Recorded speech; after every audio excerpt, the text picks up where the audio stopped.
Bienvenidos a Poncho Morado Podcast, donde la cultura es una merienda compartida. Resulta que días de atrás, con los amigos de Gepiano Estudio, estábamos viendo nuestras estadísticas y antes que nada queremos darles las gracias por hacer crecer nuestro espacio con sus suscripciones, tanto en Spotify, en YouTube y como en Instagram. Si no lo ha hecho, recuérdalo, dele like a la campanita cuando un episodio le guste y suscríbase a nuestros canales. Además, noté algo más, que uno de nuestros episodios favoritos fue el episodio que hicimos con los arquitectos urbanistas sobre la calle El Conde prometí esa vez, estuve viendo ese episodio, que volveríamos a hablar de esa vía capitalina. Y para ello trajimos a alguien que la conoce desde sus mejores años. Bienvenido a Poncho Morado Podcast, don Alberto Perdomo Cisnero. Hola, don Alberto. Aquí estamos, a tu orden. De El Conde, bueno, en El Conde nací prácticamente. Uh-huh.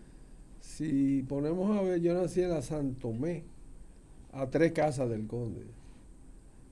Y viví ahí hasta que me casé. Y cuando me casé, me mudé al frente, en la misma Santomé. De manera que yo duré 30 años, de los primeros 30 años de mi vida, a 2 pasos del Conde, integrado, por supuesto, a su actividad y a su acontecer. Si te interesa la fecha en que nacimos. Ahora me la va a dar, pero le doy algunos detalles. Recuerde que este espacio llega a usted gracias a Chocolate Muné, suavidad, cremosidad y felicidad en cada taza. Resulta que don Alberto y a don Alberto y a mí nos unen lazos familiares. Don Alberto es el padre de mi querida amiga, prima, Wanda Perdomo, compañera de estudio, aunque yo le llevaba un año, y también compañera en la profesión. Trabajamos juntas, pero además Wanda fue mi cupido y me presentó a su primo, y ahora don Alberto es tío Alberto, padre de Ricardo, mi esposo, de modo de que he quedado vinculada a la familia y nada me da más gusto. Pero además, don Alberto, una leyenda viviente, y recientemente Basilio Beliar, que estuvo por aquí, Basilio, un abrazo para ti, vuelve pronto. Escribió hace poco una semblanza de don Alberto hermosa, del cual les traigo esta cita. Tiene anécdotas, don Alberto, de excepción y esenciales, de la historia citadina y de la intrahistoria, es decir, la historia de la zona intramuros a la que pertenece la calle El Conde. Él, don Alberto, es mejor oírlo y escucharlo con su hablar y pausado tono bajo, pero sostenido, antes que interrumpirlo. Trataré de no hacerlo y dejarlo que relate con su lujo de detalles y veracidad eventos que vio y conoció y vivió. Entonces, don Alberto, empecemos por esos primeros años. ¿Se le puede preguntar en qué año usted nació? Usted es un teenager de espíritu, como bien describe Basilio en ese artículo. Yo nací en el 1938, en abril, en la Santomé 70, como te decía, a 3 casas del Conde. Entonces, desde chico, ese ha sido mi entorno. Yo te diría que primero hay que poner en perspectiva que en esos años esta ciudad, digamos, a principios de la década del 40, no llegaba a 200,000 habitantes. Era menor que cualquier barrio actual y que cualquier cabecera provincial de las que hay ahora. O sea, era una ciudad realmente chica y dividida por ciertos digamos, barreras de tipo social, pero no barreras en el sentido de impedir el paso sino la clase media se agrupaba en la zona colonial, los empleados, los burócratas, porque las tiendas y las oficinas del Estado estaban por ahí en esos años.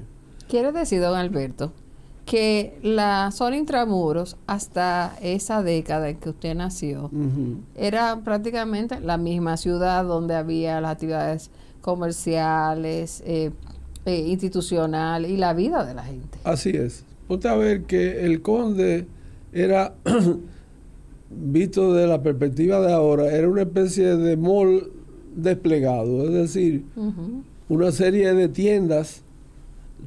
Prácticamente todas las casas ya eran tiendas en la época en que yo nací. Todos los edificios que habían eran tiendas o negocios relativos y desplegados, o sea, en un solo kilómetro. Tú ibas desde la Isabel la Católica hasta el Baluarte viendo vitrinas, que era como se decía entonces. Sí, vitrineando. ¿Y a qué se dedicaba su papá?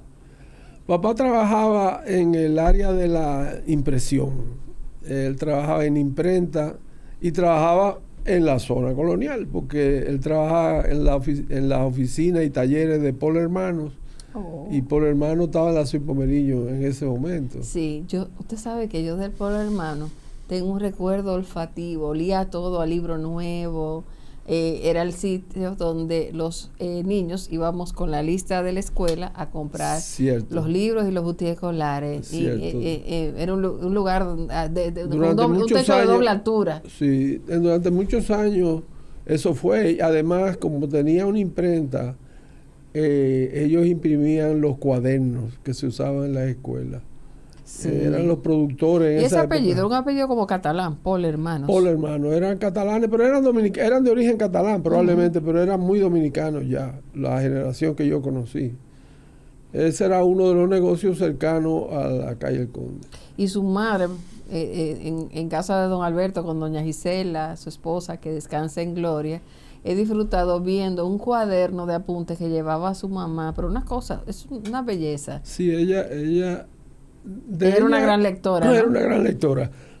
De ahí tengo yo, de ahí heredé yo el hábito de la lectura habitual, la consuetudinaria, porque ella leía mucho, compraba muchos libros, revistas, toda su vida estuvo enterada de todas las novelas clásicas que se publicaban, las compraba.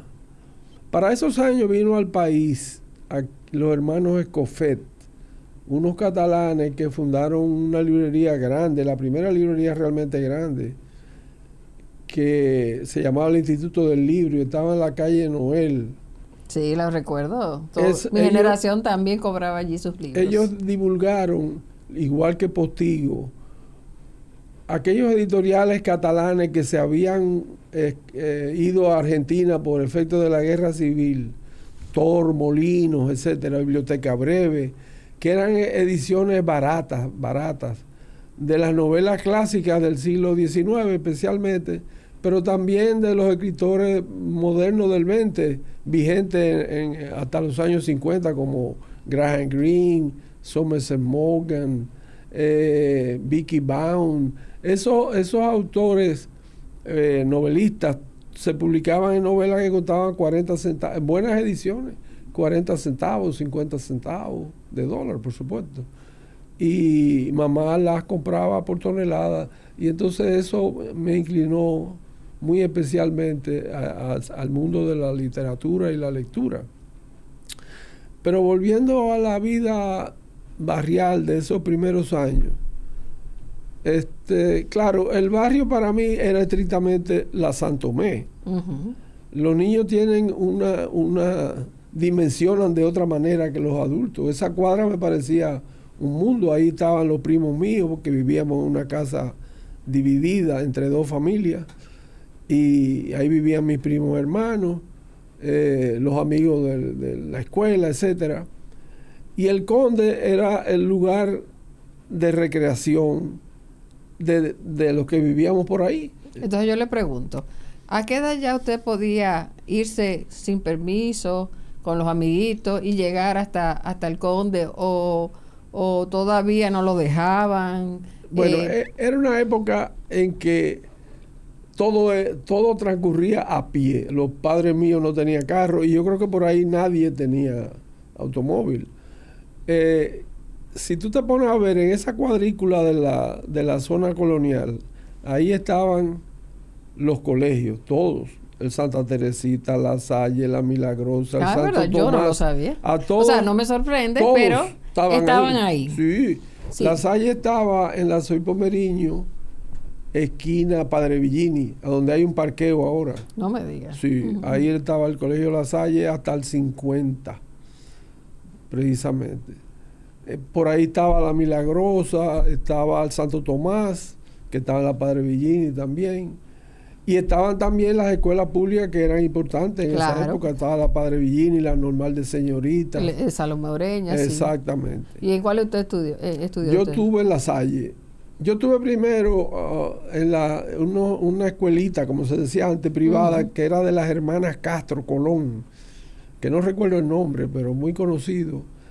Hasta ahí hice hasta el segundo curso. De ahí mis padres me pusieron en La Salle. Pero íbamos a pie, precisamente por el Conde, porque yo solamente tenía que ir de la Santomé al Conde, del Conde hasta la Meriño, bajar una cuadra y ya estaba en el colegio y volvíamos a pie.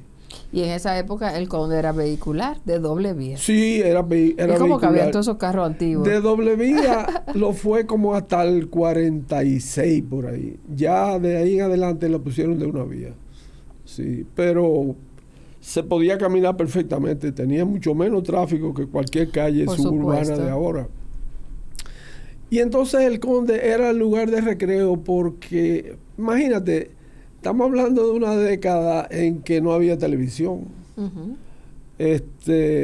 Lo que había era la radio. Los niños no oíamos radio, muy poco. Porque ponían muy pocas novelas radiales. Después fueron aumentando.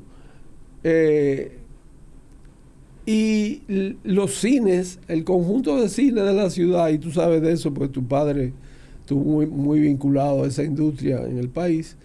Los cines también todos estaban por ahí. Sí. En el mismo Conde estaba el Santomé, que había sido Encanto, que lo fundó mi abuelo precisamente, lo hizo mi abuelo. ¿Cómo? Explíqueme eso. Sí. Mi abuelo hizo en el 31 el Teatro Encanto.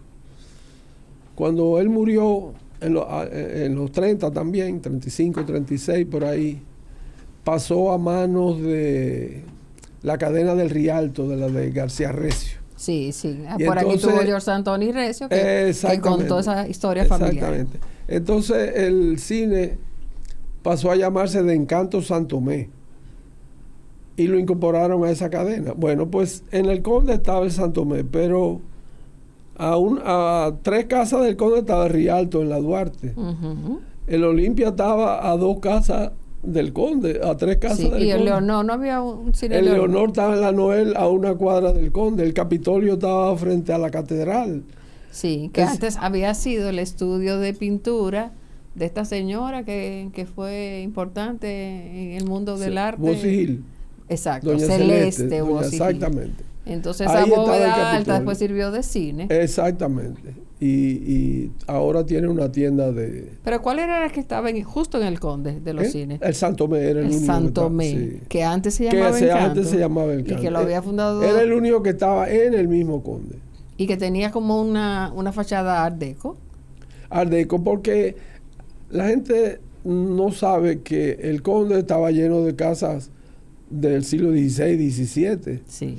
Algunas en mal estado, y en un momento dado, cuando luego de la Segunda Guerra el gobierno tenía más recursos y prosperó, Trujillo quiso modernizar la ciudad de Santo Domingo, y no sé por qué, mal aconsejado, decidió modificar casas antiguas o derrumbarlas y hacer edificios art deco nuevos. Por eso salió Copelo. Claro. Por eso salió donde está López de Haro, por eso salió el edificio Sabiñón, que era de la lotería, que después tuvo Resteva ahí, por eso salió varios edificios que no se corresponden con lo que la arquitectura que debía mantener el Conde. Por ejemplo, eso no pasó en la Mercedes, eso no pasó en la Noel. No, y yo recuerdo, y todavía está idéntico, un poquito arrabalizado en algunos lados, aunque luego vamos a hablar de la remodelación que está sufriendo, que está viviendo la zona, pero yo me acuerdo que mi estampita de primera comunión la compré en una tiendita que todavía está la edificación ahí frente a la iglesia de las Mercedes, y eran tiendecitas más tradicionales, mientras que en el Conde habían otras que eran ya eran edificaciones que emulaban a la Gran Vía de Madrid y eran esa era la idea, más elegantes. Exactamente. Esos españoles que prosperaron en la primera década del siglo, escogieron el Conde como su espacio para establecerse de mayor importancia. Y entonces por eso se hace Vaquero, que se hace en el 27, Díez, el edificio Díez. Esos son dos edificios que tienen un patrón muy parecido a edificios que tú ves frecuentemente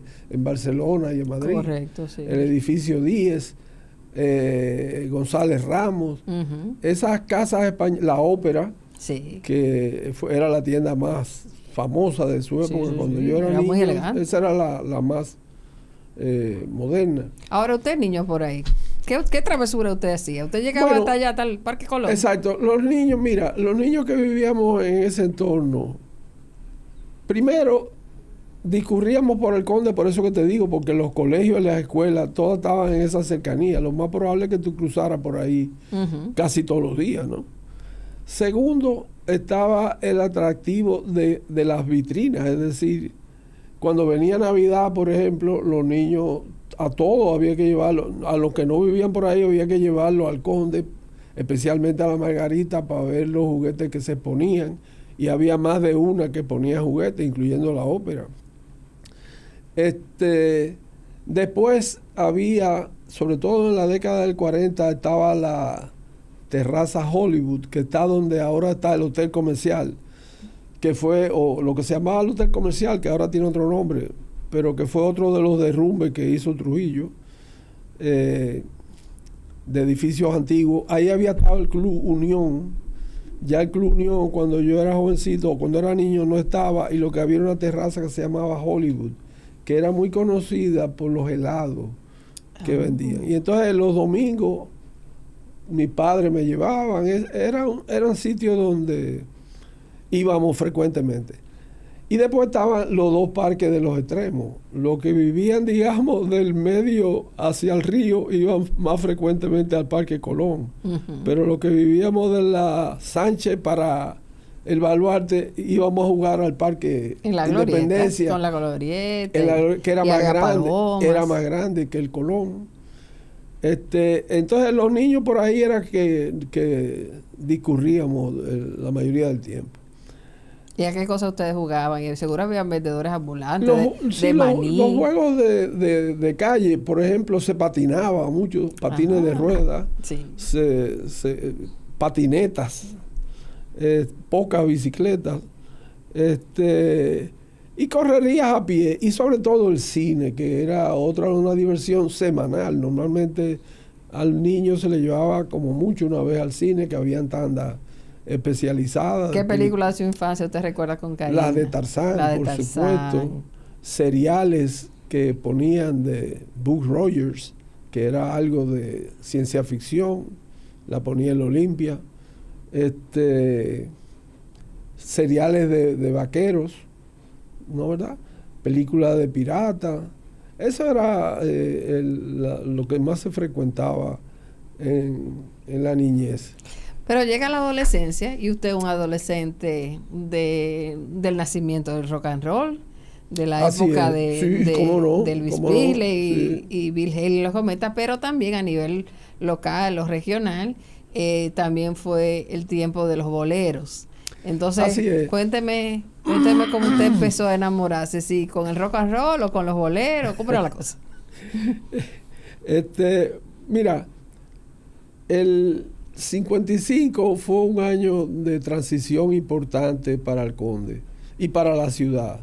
En el 55 fue que a Trujillo se le ocurrió hacer la feria y desplazar ya distante de la zona colonial. La Feria de la Paz. De la Paz y Confraternidad del Mundo de los Libre. Pueblos, nada más. Sí, mentira. Y nada, un hombre rimbombante, como todas las cosas de él. Pero el Conde, fíjate, otro atractivo que tenía para los jovencitos y los niños era que todo pasaba por ahí. Por ejemplo, las procesiones religiosas, Semana Santa o cualquier otro día, era por el Conde. Los desfiles militares, que eran frecuentes, ofrendas florales en el Baluarte, etcétera, eran por el Conde. Desde que tú oías la banda tocando, tú te acercabas al Conde para ver los desfiles y escuchar la música. Pero ya en el 55, ya yo tengo 17 años, estoy en el bachillerato, como tú dices, fue el golpe del rock, que es 55-56, que aquí también tuvo su impacto, a pesar de que nosotros vivíamos relativamente aislados, en términos culturales, pero tuvo su efecto, como tú dices, el Vipril y la onda del peinarse con una moña. Yo voy a conseguir, Wanda me va a ayudar a conseguir una foto que yo he visto suya, don Alberto. No tenía que envidiarle esa melena de Elvis. Él se peinaba y se ponía su vaselina. Así es. Como en la película. Usaba eso, usábamos vaselina en cantidades espantosas. La gente se apergaminaba el pelo de... ¿Y se usaba el pantalón de fuerte azul? ¿Ya aparecía en Santo Domingo? Todavía no. Todavía en eso éramos más Todavía clásicos. El pantalón de fuerte azul era la ropa del pobre. Del obrero. Por ejemplo, era muy particular con Trujillo, que tenía un orden cuartelaria para toda la sociedad. Los limpiabotas tenían como uniforme un pantalón de fuerte azul con un saco de fuerte azul y camisa blanca. Y los que trabajaban todos los días, que se ponían en los parques, Parque Colón, Parque Independencia, y la caja de sus útiles tenía placa, había que sacar una placa en el ayuntamiento para esos limpiabotas.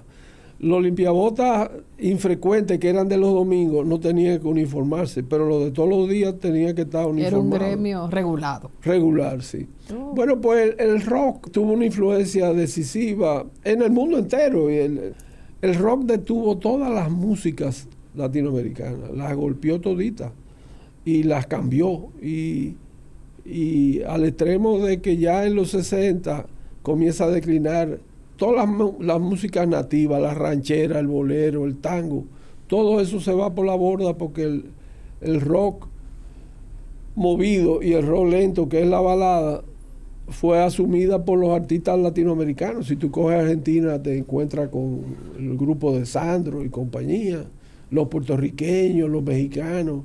Es a partir de esos finales de los 50 y comienzo de las 60. ¿Y cuáles eran las casas de disco que había en el Conde? Entonces, ¿ya musical existía? Sí, aquí durante mucho tiempo las casas disqueras importantes eran la Columbia y la RCA, y las dos tenían representación aquí para la venta de discos. Y las dos estaban en el Conde. Una estaba en el edificio Vaquero y otra estaba al lado donde estaba el cine de Santo Tomé. Entre la José Reyes y la... Es que yo me acuerdo, sí, en una esquina. Una chiquita, vendían discos ahí. ¿Y cuánto costaba un RPM de 45? Bueno, los discos de 78, antes, porque el long play comienza en el 52, más o menos. Los discos... Don Alberto sabe todo. No, los discos lo que pasa es que el que ha vivido tanto tiempo y conserva la memoria, gracias a Dios, algo de la memoria. Pues te decía, los discos 78 costaban entre 80 centavos y 1.25 de dólar. Y cuando vino el long play eran 5 pesos, eran $5 el precio promedio del long play, que se establecen, como te digo, del 53-54, es que ya el mercado se orienta hacia el long play. Bueno, pues el Conde en esa fecha, para mí, como tú dijiste ahorita, es la fecha de el pelo engominado, es la fecha del arranque del rock, es la época de las enamoradas. Entonces, dígame claro, ¿dónde era que usted hacía esquina? Y comienza que había una forma de decirlo muy peculiar.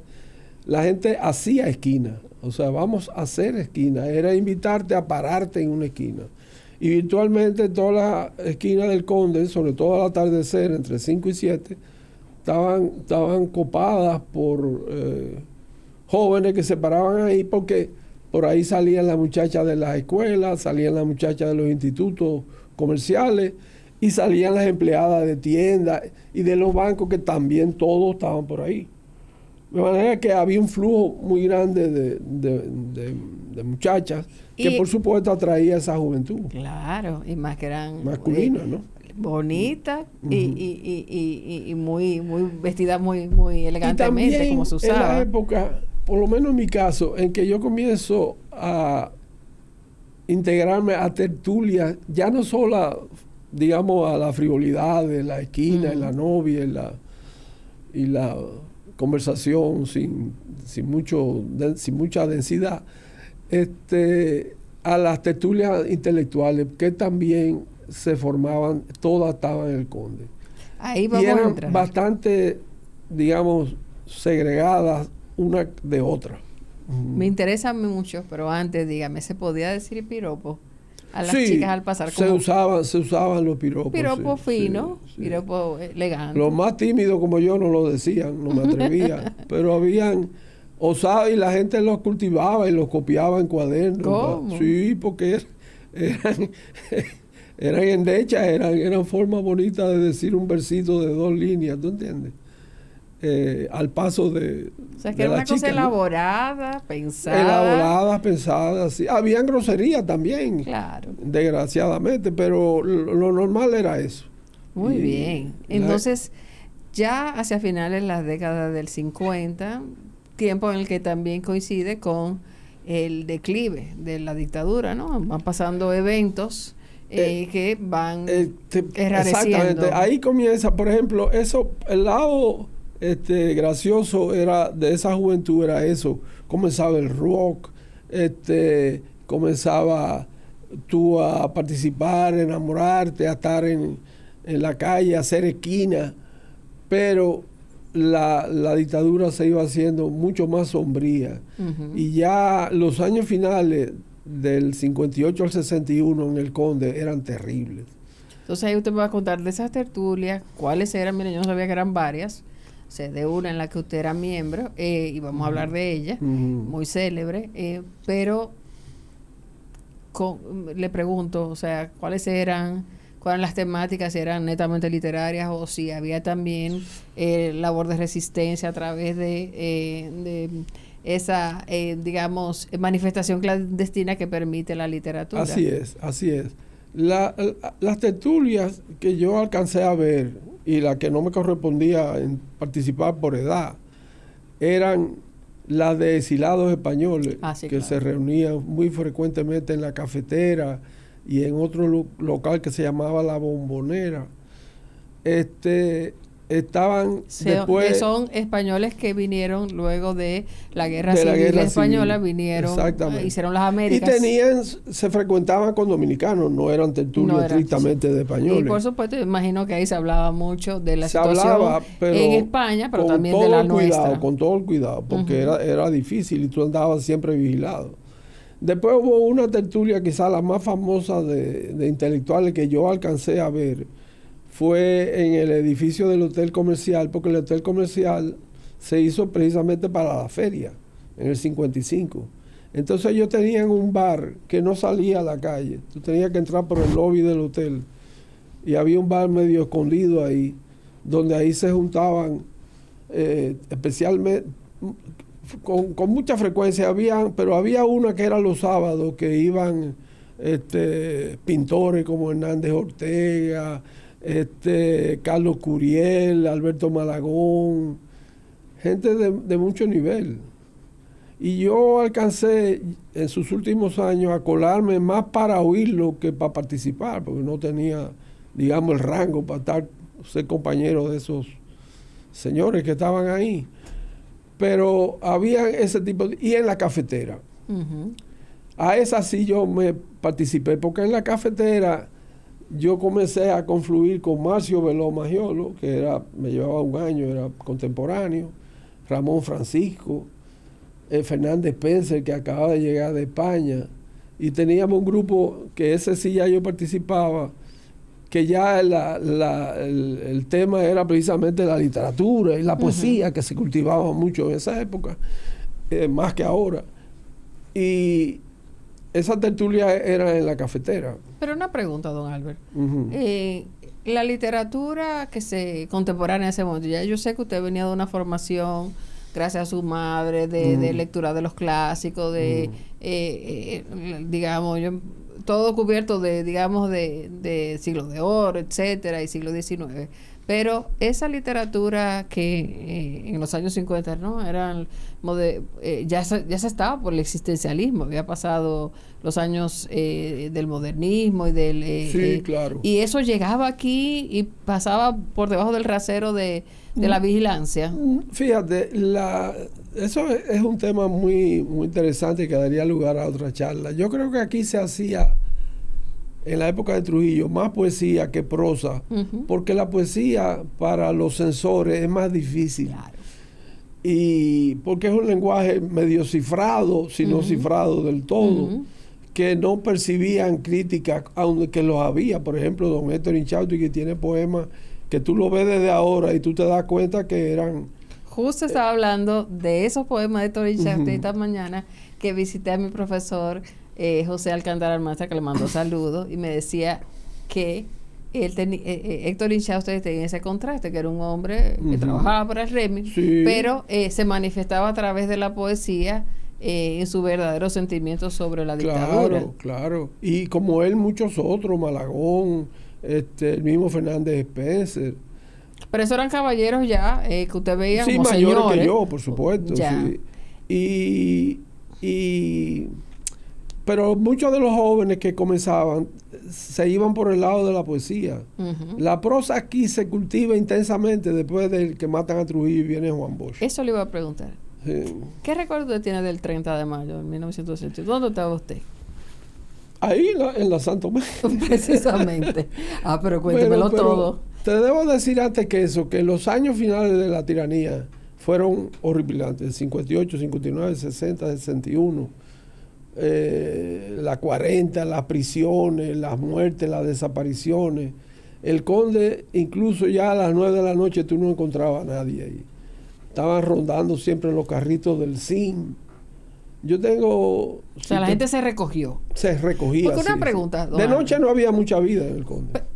Pero esa era la pregunta. Antes de esa situación, de noche no había vida nocturna, realmente en los cines. Exacto, y algún que otro restaurante. Exacto. La última tanda era siempre a las 8:15 y terminaba a las 10. Y ya de ahí en adelante tú no encontrabas mucha gente en la calle. Y sobre todo por eso. Aparte de eso, el Conde no tenía bares. El Roxy y el Panamericano, que fueron los principales, surgieron muy a finales de la década del 59. Del y 59 Paco, que estaba al inicio, eso fue ya en los 70. ¿Cuál? Pacos. Eso fue en los 70. Eso fue en los 70. Ya, llegaremos ahí. Pero una pregunta entonces, antes de pasar esos años difíciles de final de la dictadura, la gente iba a restaurantes, o eso no había estos hábitos, salvo quizá el Mario. Sí, a comer. Y en esa época estaban vigentes, los restaurantes estaban muy como la provincia, alrededor de los parques. Sí. Alrededor del Parque Independencia estaba Nuna, estaba Mario, había un judío que había puesto uno que se llamaba El Acordeón. Esos los tres estaban frente al Parque Independencia. Después estaba el Quiqueya, que estaba por ahí por donde está la Esquizofrenia. Ok. En el otro parque, el Parque Colón, el otro extremo. Exactamente. ¿Y era la comida familiar de los domingos? Comida para los domingos. Sí, platos criollos. Platos criollos normalmente. Arroz con pollo, que era lo que no sé por qué se comía muy frecuentemente. El pollo era más caro que otras carnes en esa época. Increíble.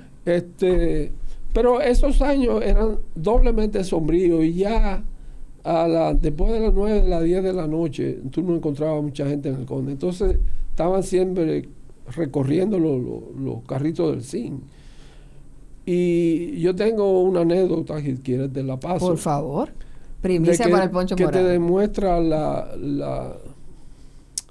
¿cómo te digo? La opresión y el sentido de opresión que había.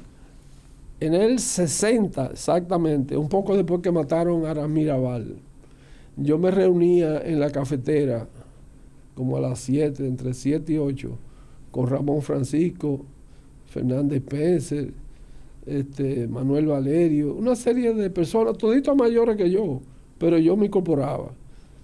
Y eran charlas literarias. Y un día yo fui y ellos no habían llegado. Entonces eran como las 7 de la noche. Yo me senté en la barra. De la cafetera tenía una barra y mesitas paralelas, ¿no? Y la tertulia se hacía en la mesa, no en la barra. Pero como ellos no habían llegado, yo me senté en la barra y pedí un café. Y estamos hablando, eso fue en diciembre del 60, 5 meses antes de la muerte de Trujillo, una época más oscura del régimen y en que la gente más percibía la opresión. Se para un Mercedes-Benz negro y sale Johnny Abe, solito, vestido de coronel, y entra en el local. Se le heló la sangre a todo el mundo, o sea, porque dice, yo por un instante pensé, digo, pero no va a venir él mismo a buscar a una gente preso aquí, no puede ser. Y entra y se me sienta en el asiento de al lado de donde yo estaba. Ay, no dice Dios nada mío. y yo no me atrevo ni a mirar, yo me quedo ahí y entonces me hace así con el codo. Y me dice, ¿cómo va el juego? Había un juego de béisbol. Y ahí usted respiró. Licey, escogido, lo que Exactamente. sea. Ay, Dios. Yo ni sabía cómo yo, porque no le estaba poniendo atención, pero porque lo suerte, estamos oyendo por un radito, seguramente. Estamos oyendo el juego por un radio. por un radito que tenía Claro. la barra ahí. Entonces, el muchacho que atendía la barra fue que le dijo, está ganando fulano tanto, tanto. A usted ni le salió. Se tomó su café y salió. Primero, todos los que estaban ahí se quedaron helados. Nadie me preguntó qué te dijo, No, ni nada de eso. Pero en los días siguientes hubo mucha gente que creía que yo era Calié. Porque anda. Johnny a veces apió a hablar Déjame decirle en conmigo. dominicano, anda Hasta ese pa'l extremo era la tensión que había. Y todo el mundo me preguntaba, ¿qué te dijo? ¿Qué te dijo? ¿De qué habló? ¿Entiendes? Era una situación muy, muy desagradable. Eso cambió mucho al Conde. La muerte de Trujillo me sorprendió como a todo el mundo. Me enteré a la mañana siguiente y mi padre, que lo sabía, no me lo dijo. Ya yo trabajaba, exactamente. Yo trabajaba y noté que en el Conde, precisamente, la RCA Cable, que era los cables, los telegramas, era la Sí, sí. relación. All American Cable. All estaba ahí. American Cable estaba en la Meriño y RCA estaba en el Conde. Amaneció lleno de soldados en la puerta y todo el mundo dijo, "Uy, ¿qué estará pasando?" Pero no me enteré oficialmente hasta el Quiere mediodía decir del día siguiente. que los guardias y los calíes ocuparon para Sí, evitar, ocuparon, para sí, controlar la lo que se sabía la fuera de la República Dominicana, porque esa era exactamente. la agencia de Yo trabajaba telegráfica. en la feria precisamente, ¿Dónde usted trabajaba? en la Corporación de Electricidad. Ah, sí, mi mamá trabajaba en el ayuntamiento. No me digas. Sí, Ella trabajó ahí. sí, y siempre contaba que esa mañana todo el mundo se fue en silencio a Sí, trabajar sí. y nadie se atrevía, la gente compartía sí. los carritos públicos, Exactamente. a decir ni media palabra.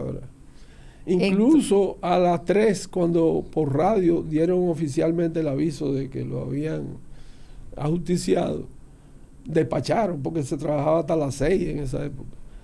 Y despacharon, cosa inusual totalmente. Inusual totalmente. Entonces nos fuimos a pie, porque las guaguas que nos llevaban no habían llegado, llegaban a las 5 y pico. Nos fuimos a pie desde la feria hasta acá a la ciudad, en un ambiente muy sombrío, que es otra historia. Pero volviendo al Conde, ahí el Conde sí gira notoriamente, pero todavía sigue siendo el centro de la ciudad. ¿Cómo gira? ¿En qué sentido? De que a la muerte de Trujillo y nacer la libertad y la oposición política, etcétera, el Conde pasa a ser la sede ya no del comercio y de la recreación, sino de la política. Los tres partidos que nacieron, el PRD, el 14 de junio y la Unión Cívica, los tres pusieron su local en la calle El Conde. Ok, y eso yo no lo sabía tampoco. Claro. Yo no había nacido. Entonces el Conde se volvió entonces una trinchera política. Ah, ya, o entonces, sea que no en vano, cuando estalla la revolución, para dar un saltico, va a parar todo se concentra en la toma de esa calle por el significado político que adquirió. Exactamente. Entonces, la primera manifestación política contra los remanentes del Trujillato es en el Parque Colón, o sea, en el Conde, sí, ¿Cómo se en el local del PRD. Okay, sí, fue la manifestación pública, ¿no? De manera que el Conde ahí se vuelve una trinchera política y entonces ya las tertulias en las esquinas era de todo lo que estábamos luchando porque se aboliera el sistema trujillista y naciera Entonces, la democracia y la libertad. En medio de esa revolución de pensamiento, pero también de manifestación literaria, don Alberto, entre sus otras múltiples facetas, se hace fotógrafo, ¿no? ¿Dónde estudió fotografía? Sí. No, amateur. Amateur, sí. Y hoy día es célebre y ha sido objeto de varias publicaciones.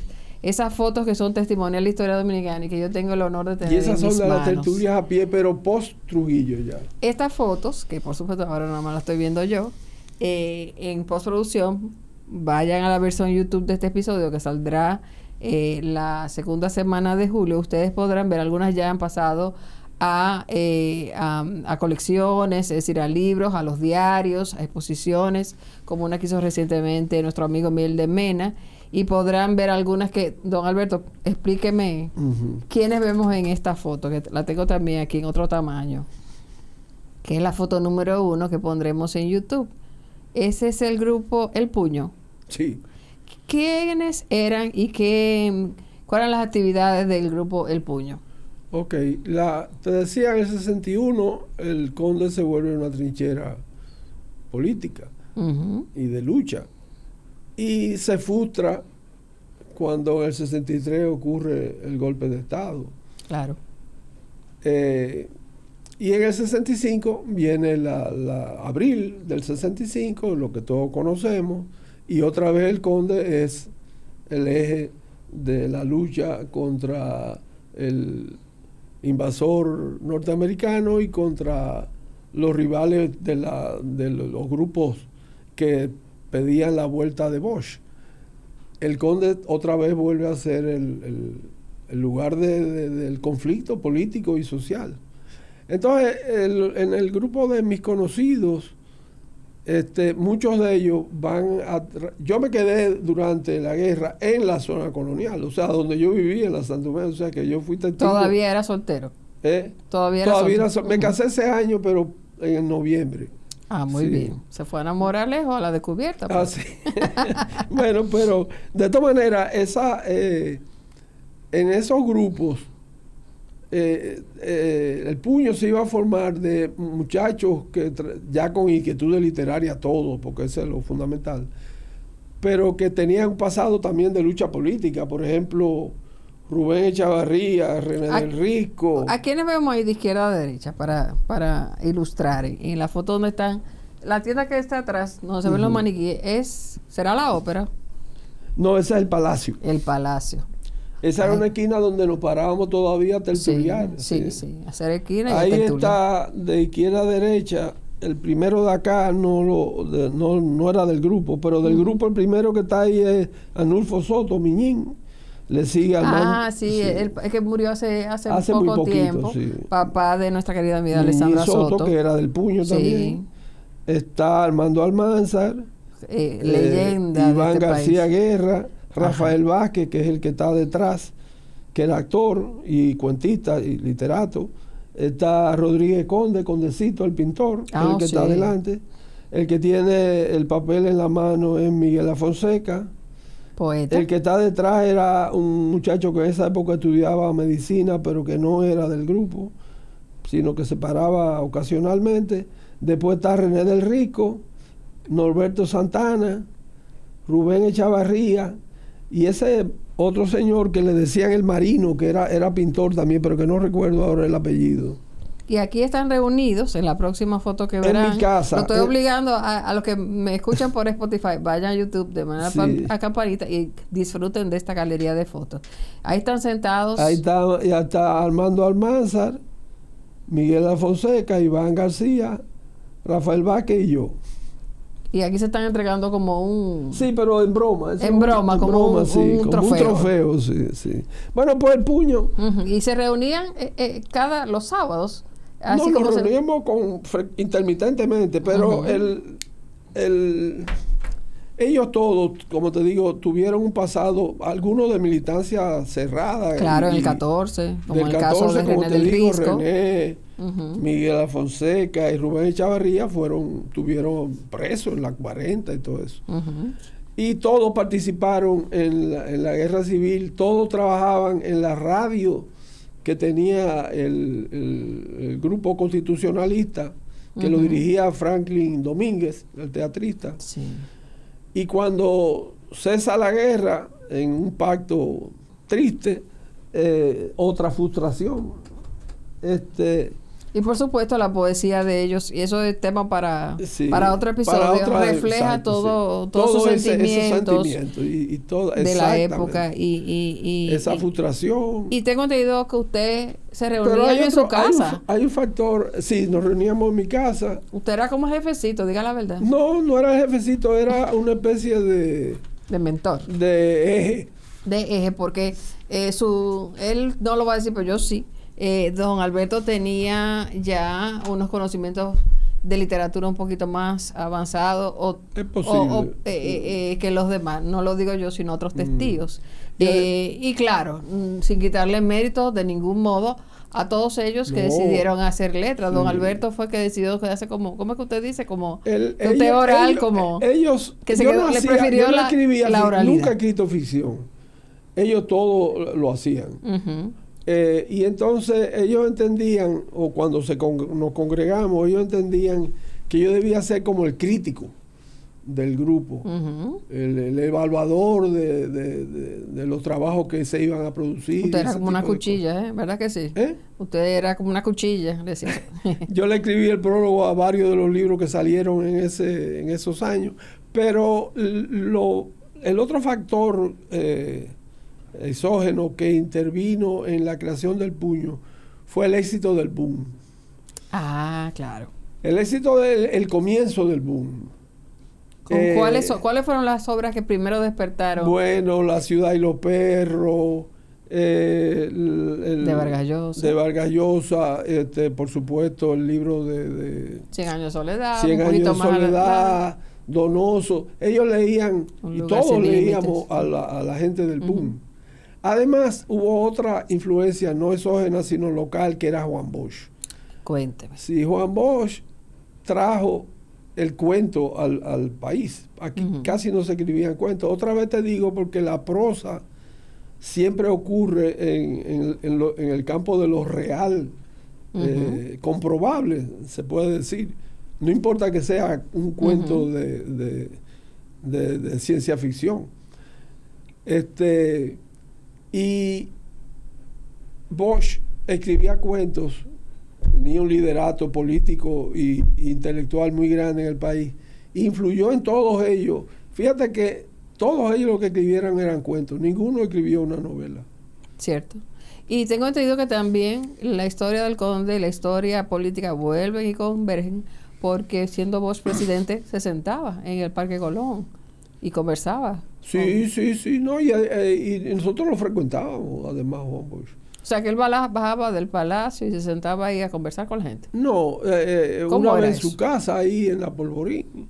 Otra vez él se fundó el FUS, que era el movimiento estudiantil que correspondía al PRD cuando comenzó la lucha en la universidad. Y la oficina del FUS estaba en la Espaillá esquina Conde, como siempre el Conde. Y él iba mucho ahí. Ahí estaba Rafaelito Albuquerque, el grupo que después hizo carrera política con él. Bueno, pues este grupo del Puño estuvo muy influido por la escritura de Bosch. Además, por otro lado, era la manera de tú tener una participación inmediata, porque es, como te digo, no más fácil, pero toma menos tiempo escribir un cuento que escribir una novela. Una novela tiene muchos planos, muchas subhistorias paralelas, y ellos querían publicar y escribieron cuentos. René Rico solamente escribió cuentos. Su poema y cuentos. Rubén Echavarría solo escribió cuentos. Armando Almanza al final hizo novela, pero hizo muy buenos cuentos. Poesía y cuentos, sí. Y novela ya Marcio había escrito novela en el 60, ya la había publicado El Buen Ladrón en Tiempo Trujillo. Pero son todos magníficos, esa narración corta. Ese otro programa que vamos a hacer. Además, Wanda tiene que venir, porque esa es otra dimensión que que hay que celebrar y ahora vamos a hablar un poquito de eso, si usted me permite, de esa dimensión donde ya usted vuelve al Conde, pero esta vez ya como padre, como esposo, que coincide con los años 70, y yo diría que esa es la última década de gloria del Conde. En el 65 yo me casé, y como te dije, me quedé viviendo ahí. Tuve 5 años y mis 2 hijos nacieron todavía viviendo nosotros en la Santo Domingo. Saludos por Wanda y Albertico. Sí, nacieron cerca del Conde. Y claro, como todo el mundo se desplazó hacia afuera de la ciudad, yo también, fuera del centro de la ciudad colonial. El Conde cae en picada a partir de la guerra, porque mucha gente no volvió más de lo que volvían habitualmente, porque quedó como marcada por el efecto de la violencia, de la guerra. Había remanentes de manifestaciones ya más, ¿cómo te digo?, más violentas. Y algo que leí no había entendido hasta que vi esa documentación, y es que las fuerzas norteamericanas tuvieron un tiempo antes de irse, y la situación era muy tensa. Era muy tensa, sí. Por la presencia de esos militares. La foto famosa del muchacho que está retando a un soldado fue en el Conde Quine para allá. Es decir, el Conde no quedó grato para mucha gente y perdió a partir de ahí su importancia. Alguien dice que el nacimiento del primer mall en Naco. Yo creo que ya ese fue el tiro de gracia. Plaza Naco, que es inaugurada como en el año 75, ¿verdad? Sí. Don Alberto. Ya ese fue el tiro de gracia. Ya venía el ocaso. Hubo varios tiros de gracia. El otro tiro de gracia fue los mismos cines. Todos los cines se fueron. Se fueron, ¿cierto? Sí, tiene toda la razón. Sí. Y aquí lo explicó muy bien George Antonio. Es decir, que cuando los cines intramuros vieron la competencia de este otro formato, en términos de arquitectura y de tanda duplicada o triplicada por el triple, el doble, el Cine Naco, que eran cines de múltiples salas. Son muchos factores que influyeron en que a partir de la guerra es el decaimiento. Fue perdiendo. Pero mientras tanto, las familias jóvenes, como era la suya y como era la de mis padres, sí íbamos de niños en las Navidades seguro a ver el desfile de los Reyes, a disfrutar del Santiclós de la Margarita, y hasta que la economía no cambió, yo diría que hasta los años 90, donde ya por decreto Balaguer abre las aduanas, todavía se iba a comprar tela, porque en los en los años 80 no había las tiendas que habían hoy, y la solución de Flomar y así es. ¿Cómo se llamaba la otra? Flomar y la Puerta del Sol, la Puerta del Sol y el Palacio, y a ver, que iba a comprar su corte de tela, porque todavía acudíamos a las modistas. Porque en los 40, 50 y 60 ni siquiera la mujer compraba ropa hecha, lo que compraba era tela para hacerse. No, para comprar ropa hecha había que ir a Puerto Rico. Y los hombres también compraban los trajes, tú no lo comprabas hecho, te lo mandabas a hacer con un sastre. Entonces el Conde decae en su importancia, la importancia de Calle Mayor que tuvo, decae a partir del mediado de los 60. Por todos esos factores que hemos analizado y otros más. Y queda la nostalgia. Ahora, con el proceso de recuperación de la zona colonial que ha provocado que provoca tantas visitas de los que no viven en la zona colonial, se ha llenado de bares, restaurantes, lugares atractivos, museos, etcétera. El Conde se ha rezagado dentro de esa misma proyección. Sí, qué cosa, porque ¿qué pasa cuando la generación a la que pertenecemos, Wanda, Ricardo y yo, llegamos a la edad universitaria, que es la que uno tiene ya más libertad? Sí, la zona colonial se convirtió como en una alternativa, y había siempre, siempre hubo juventud, gracias en gran medida a Freddy Ginebra y su local mucho, ahí, Casa de Teatro y otros locales. Algunos nacieron y murieron en esa misma década, pero siempre hubo curiosidad y sobre todo por si las actividades como teatro y eso.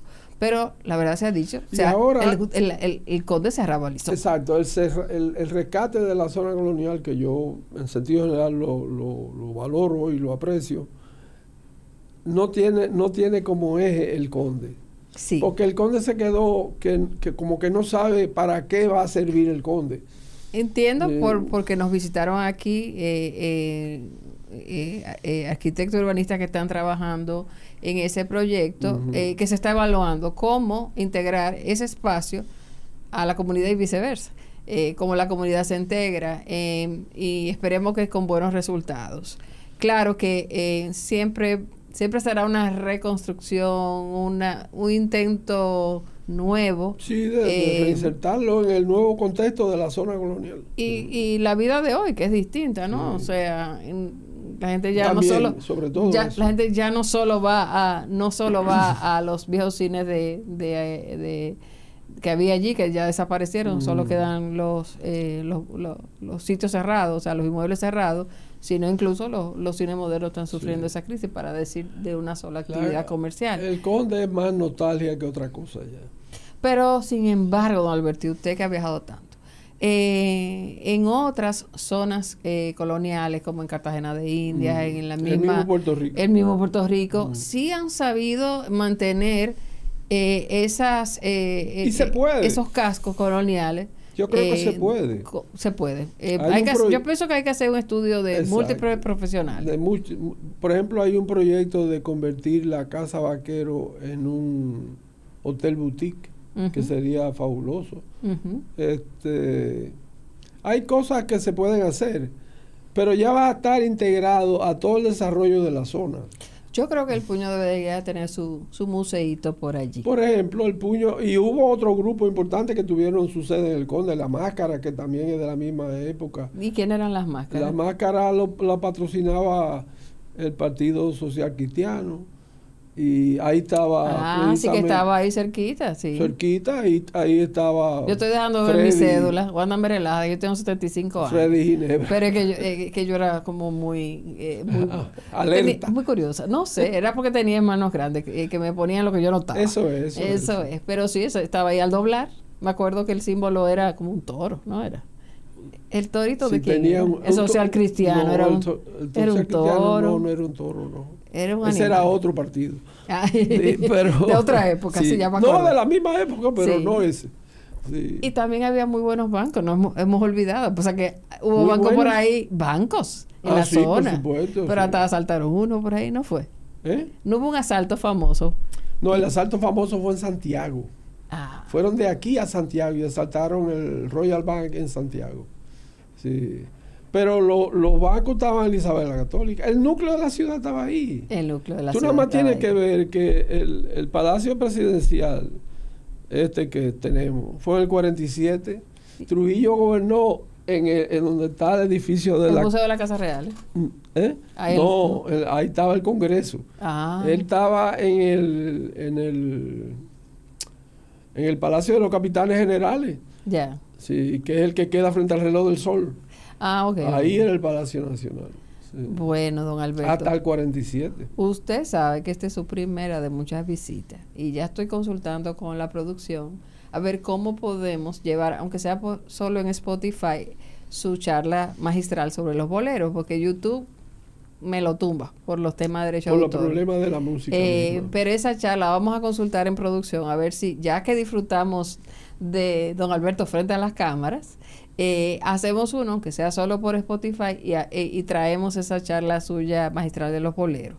Pero también tenemos que hacer uno con Wanda de literatura, padre e hijo, y esa mentoría en el gozo de la lectura. Exacto, que lectores somos. Sí. Y hemos sido toda la vida. Don Alberto, muchas gracias. Gracias a ti, un encanto de conversar contigo. No, el placer es todo mío. Y recuerden Este espacio sale el domingo en Spotify, pero no dejen de ver la versión de YouTube para que vean esas fotografías históricas de la calle El Conde y de en los sus grupos mejores literarios, años y de los grupos literarios tomadas por don Alberto Perdomo. Hasta pronto.